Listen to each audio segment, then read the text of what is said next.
Hi everyone, welcome to Inner Coast Studio. Today we're going to be using watercolor to paint some gentle ocean waves. Watercolor is the perfect low energy way to practice mindfulness and flow with the unpredictable. Let's paint together.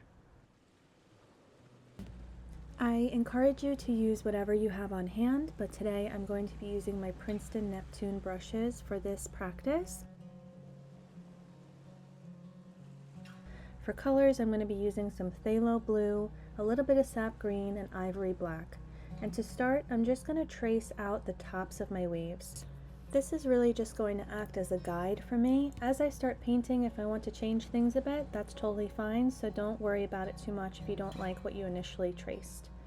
Then I'm going to start by putting down a generous amount of water. I'm using 300-pound Arches cold pressed paper today, and that paper can really handle a decent amount of water. So depending on what paper you're using, you might need to adjust, but for today I'm using a good amount of water on my paper. I'll do one initial wash of clean water and then start adding some of the phthalo blue with a tea-like consistency, so more water to pigment.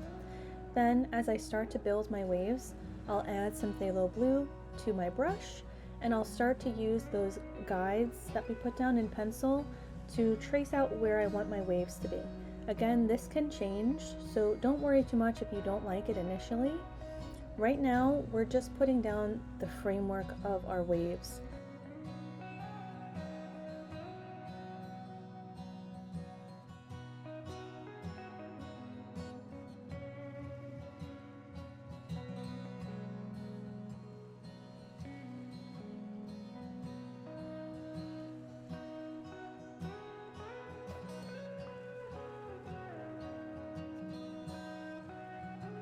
It's important to remember that as we continue working, you want your paper to remain wet, but glistening, not to the point where it's dripping water.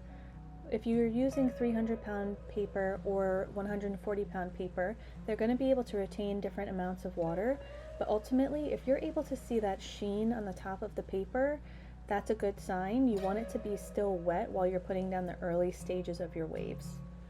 Now, in addition to the brushes I showed you earlier in this video, I'm also using a dry, clean brush. It can be any brush you have that's relatively small, because I'm going to be using that brush to clean up our whites in the painting. So I want, ultimately, once this painting is done, I want it to look like light is reflecting off of the waves. To do that, I have to make sure that I'm preserving a lot of the whites in the painting from the start. When working with watercolor, it's important to remember that you have to work from light to dark, because once you put dark down, you can't really pull that back. So in this painting, if I want to preserve that reflective light that I want to see on the waves, I need to make sure that I'm doing it as I continue painting. So I'm going to do that with my clean, dry brush.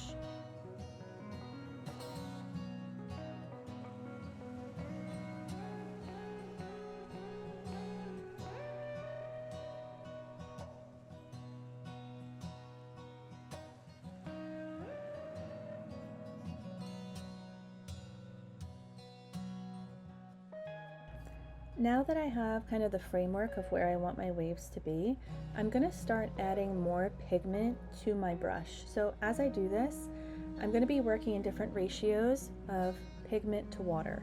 We started out with more of a tea-like consistency where we had a lot more water to pigment, and I'm going to keep increasing the pigment to water ratio. So we're going to move into a more coffee consistency here. Then we're going to go to milk, cream, and ultimately butter, which is kind of like 90% paint to 10% water, and you'll see that as we go.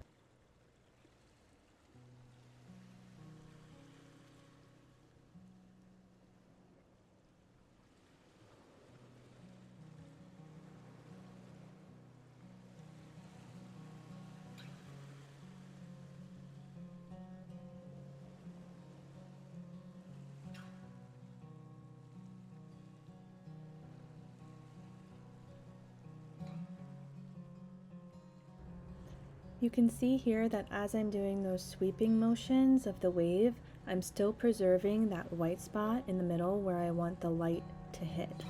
So that's where I want the reflection of the sun to be, and I'll preserve that as I continue to work and as I continue to carve out the shape of the wave.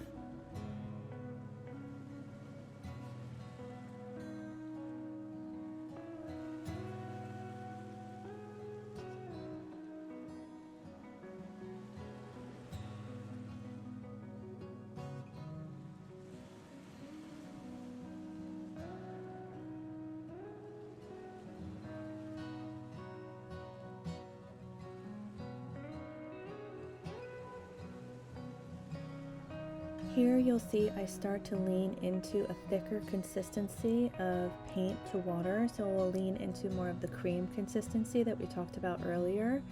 And really here I want to start pushing the darker values of the wave.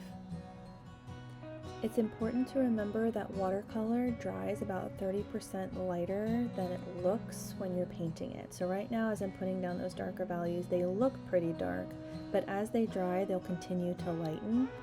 So as I continue working, I want to make sure that I'm deepening the values, and I'll do that by adding a bit of ivory black to the blue as I mix and move forward with the waves, just to give them some additional dimension.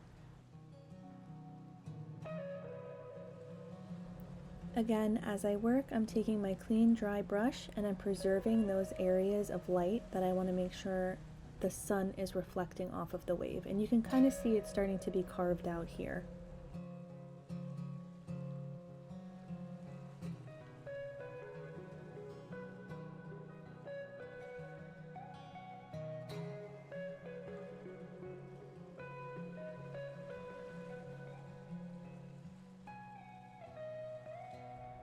A good reminder when painting waves is that ocean waves kind of move like wind. They aren't rigid or stiff. They kind of flow into and roll into one another. So as you're painting, keep your wrist loose, let your brush kind of flow like that natural breeze, and allow the water to do some of the work for you. This doesn't need to be a rigid practice, and you don't want them to look like mountains.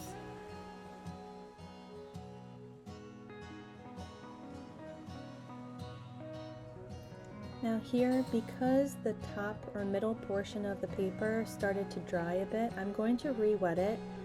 I know a lot of people say that you shouldn't do this. You can do it, but you have to be careful about it. You don't want to put a ton of water back on the paper because it's still actually pretty wet.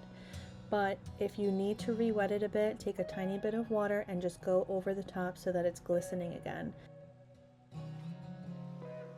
Now, just like we worked on the bottom portion of the painting, we're going to do the same in the middle section, but I'm going to tighten up the waves a little bit to give it some additional perspective, so it looks like those waves are a little bit further away than the waves that are in the foreground.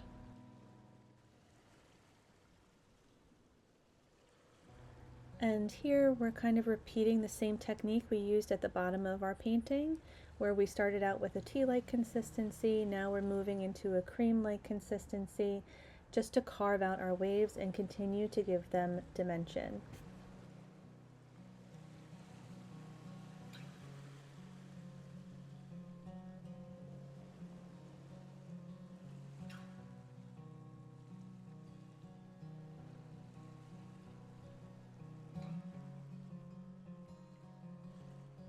Now at this point I did add a little bit of ivory black to our phthalo blue to increase the darker values on the page and make the waves pop a little bit more. So I'm going to go back over the tops of our waves. I'm going to add a few extra brush strokes to give it some more texture, and here you can see I messed up a little bit. I'm going to go back in with my clean dry brush and clean that up while the paper is still wet. So don't be afraid if you make a few mistake brush strokes. It happens.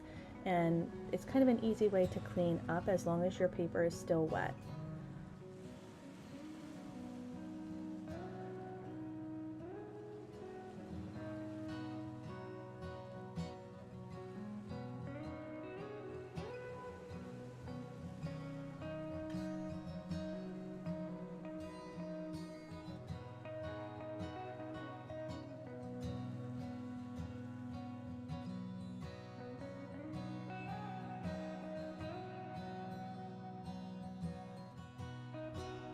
Now at this point I'm going to start leaning into a buttery consistency or paint to water ratio, and you can see on the page the pigment is coming out a lot darker, and that's what I want.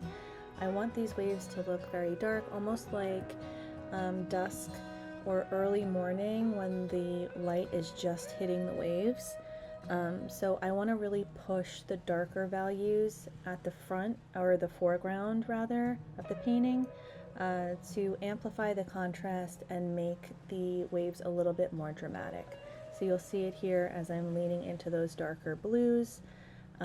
As I put it down, I'm also going to use my clean dry brush to clean out some of the edges, But this is where it all kind of starts to come together a little bit more. And do not be afraid to lean into the darker values, because again, your watercolor is going to dry about 30% lighter than it looks while you're painting.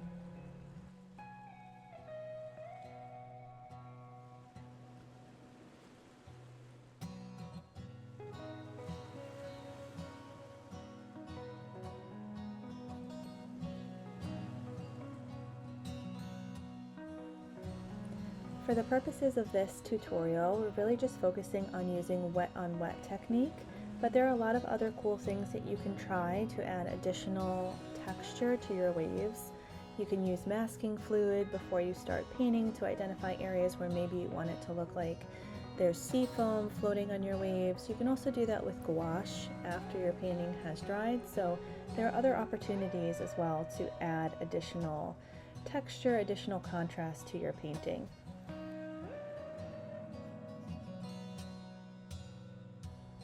As your painting begins to dry, please remember that there are no mistakes, so please give your body grace and rest whenever you need it. Thank you so much for creating with me today. Please subscribe to Inner Coast Studio for more gentle and healing practices. See you soon.